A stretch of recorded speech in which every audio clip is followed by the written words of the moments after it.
many things are happening in our country. So at such a situation, we call you God. Help us. Nina swali moja moyoni, nimeshindwa kutatua.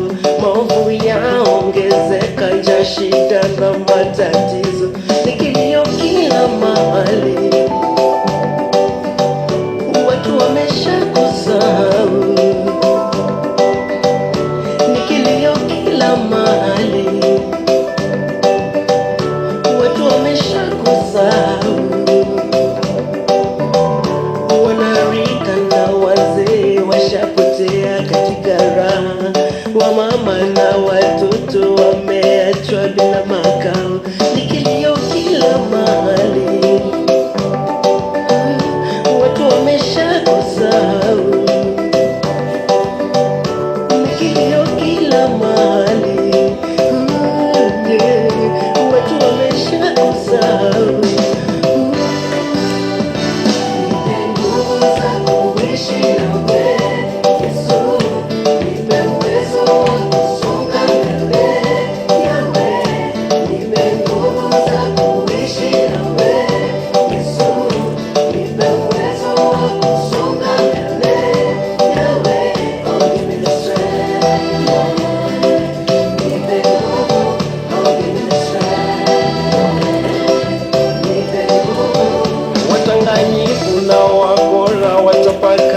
Kila mahali wavalia ngozi ya kondoo, kumbe ndani ni mbwa mwitu. Pora mali na kujinua ndio haja yao kuu, ni kilio kila mahali. Watu wameshakusahau, ni kilio kila mahali. Watu wameshakusahau.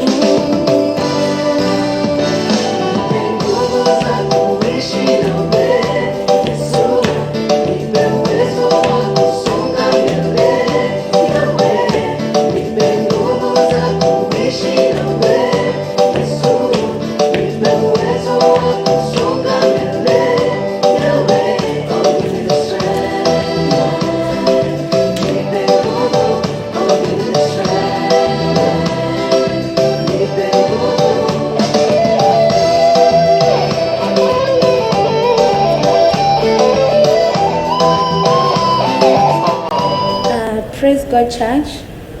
I would like to welcome you to this Thursday prayer breakfast. I would like to start with a word of prayer before we start the service. And let's close our eyes and pray. Our everlasting Father, we come before your presence this morning. We thank you for the gift of life. We thank you for your care, for your protection, for your love, for your mercy. We thank you for yet a new day that you've given us to rejoice and be glad in it, O Lord. We pray, Lord, as we begin this service, Lord, that your Holy Spirit will be upon us to teach us, to guide us, to cleanse us, and to empower us, O God. And now as we read your word, as we sit, as we sing, as we worship, as we praise, Lord, we invite your presence. Where 2 or 3 are gathered, Lord, you have promised to be in the midst of them, O God. May you be with us and guide us. Help us, Lord, and take captive of every thought that will come to distract us, O Lord. We thank you and we bless your name. In Jesus' name I pray. Amen. This morning, so happy that we are able to gather in the presence of the Lord. I'm glad to see each and every one of you. And I'd like to invite the praise and worship team to give us a number before we proceed.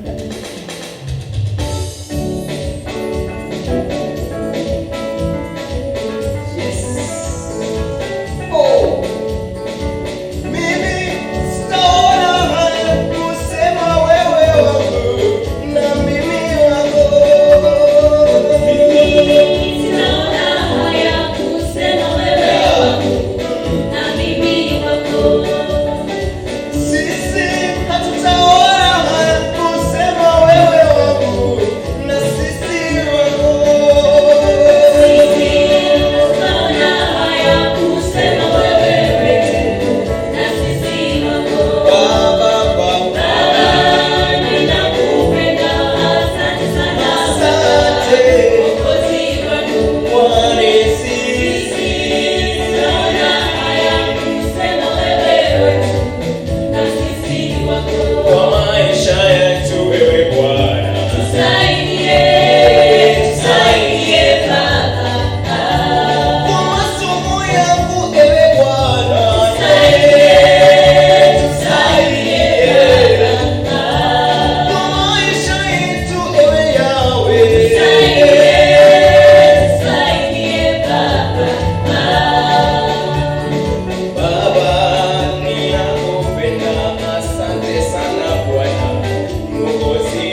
today, the topic of the sermon is a powerful woman kills an innocent man.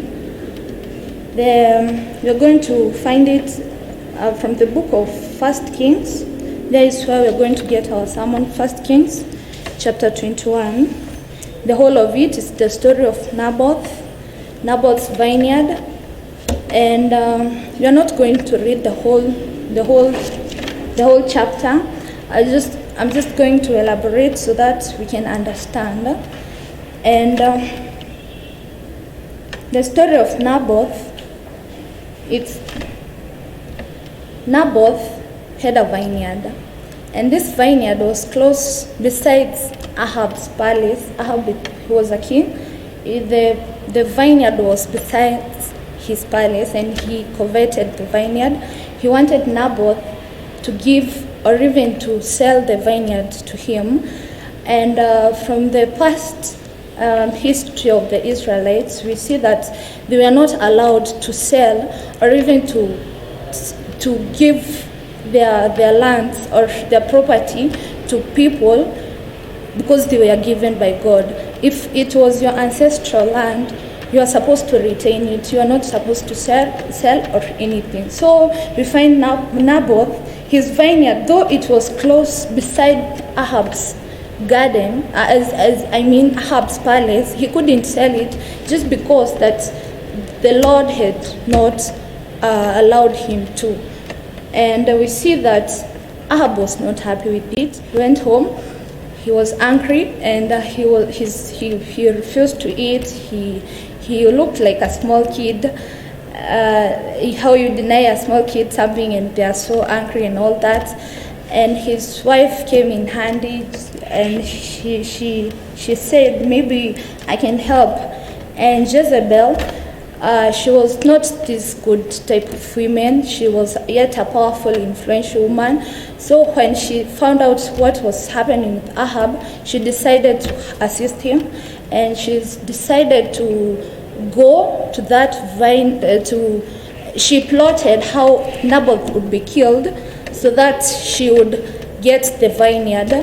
And out of this story, we are going to derive some important aspects that will help us as Christians, because we see one character, the main character is Ahab, and the victim was Naboth, and Ahab was selfish, and out of his selfish demand, that is what led to Naboth being killed. And Naboth had the steadfast refusal because he wanted to obey God. That was the second aspect we are going to see. And then we're going to see another aspect of our third character in this story, Jezebel, the wife of Ahab. Jezebel, she was a sinner, and that's why she looked for every way she could find to get that, to claim that vineyard so that she could please her husband. Then we see that another character who came after God. We see that God is sovereign and God hates sin. That's why when Naboth was killed, God came and he said that that's when he said that Ahab's blood would be licked by dogs, and the wife would be eaten. She would be the food to dogs, as in she would die out of being eaten by dogs. And that's what God said, and he sent Elijah. That's where our fifth character comes in, Elijah.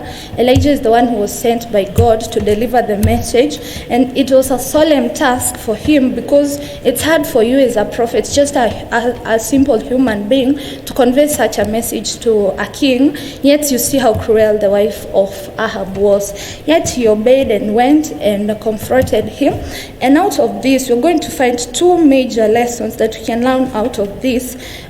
We see that our God is so holy and sovereign and powerful, and we see this when after everything, the whole story, he didn't allow Naboth or the wife to go unpaid for what they did of their cruel actions. Naboth was paid for by God. And this is how we see that God is holy through the actions he took. And then we see that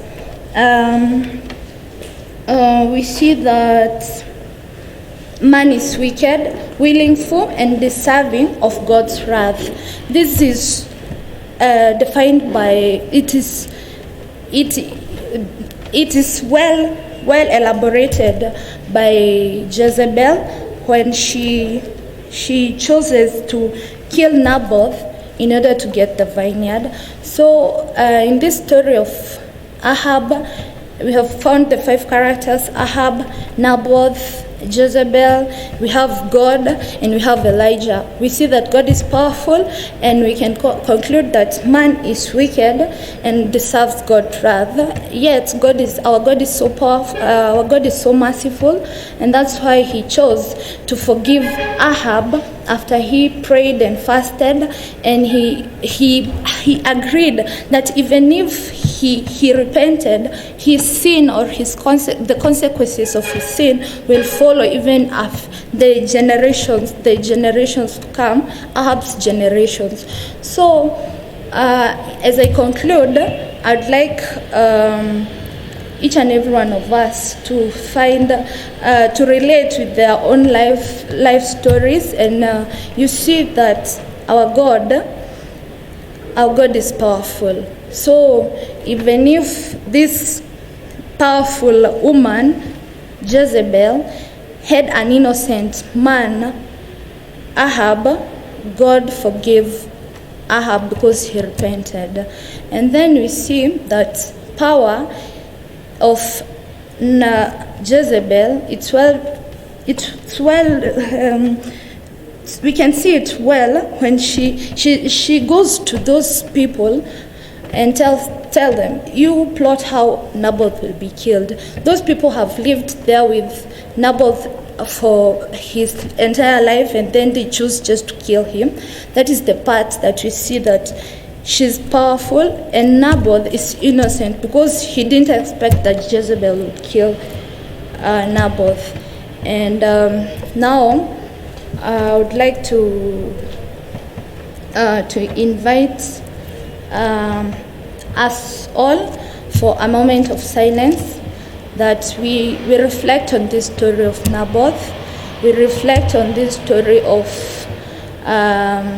Ahab and Jezebel. Maybe you lie in any character, you never know. Maybe you are the victim, maybe you are the one, you are the Jezebel, or you are the Ahab. You reflect, and because our God is gracious and merciful, and his mercies are new each and every morning, I'd like each and every one of us to take a moment of silence, just say a prayer, tell God that, God, may you search me, may you search my heart, and take off all the Jezebel in me, of all the covetous spirits in me, whatever I covet or anything. Lord, may you give me the spirit of contentment. And I would like to invite anyone who feels that you need a prayer. I would pray with you. I would like to pray with you. Yeah. Anyone, as we close our eyes and take a moment of silence. Our everlasting God, we thank you for that time that you've given unto us to share your word, O Lord.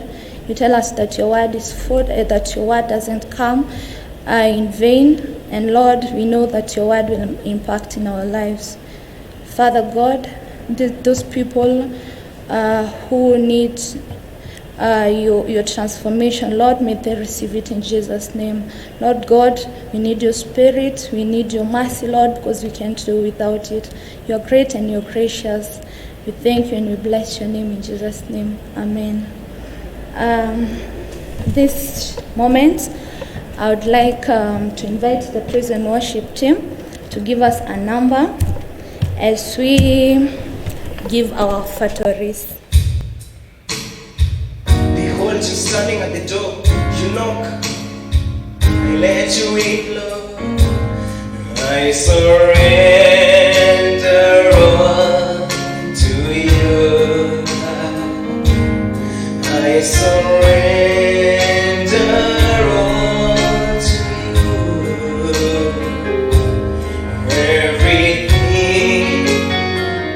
give to you.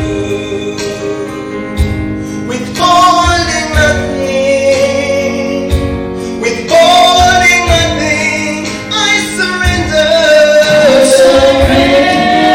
Yes, Lord, I give it all to you. I surrender. I give myself away to you. Everything, Lord, I give it all to you. Now, everything, Lord, I give myself away to you.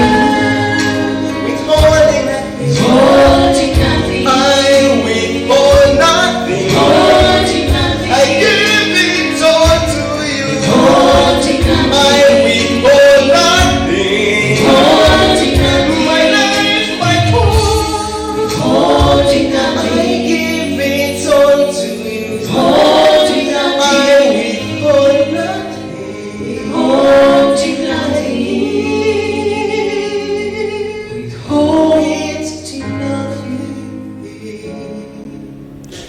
Now, I would like we pray for our factories. Let's close our eyes for a word of prayer. Lord, thank you for that time that you've given unto us. Thank you for the gifts that your people have offered. I pray that, Lord God, you're going to bless us and you're going to even bless our families. In Jesus' name, amen. I would like us all to stand and share the words of grace as we live. May the grace of our Lord Jesus Christ and the love of God and the fellowship of the Holy Spirit be with us now and forevermore. Amen.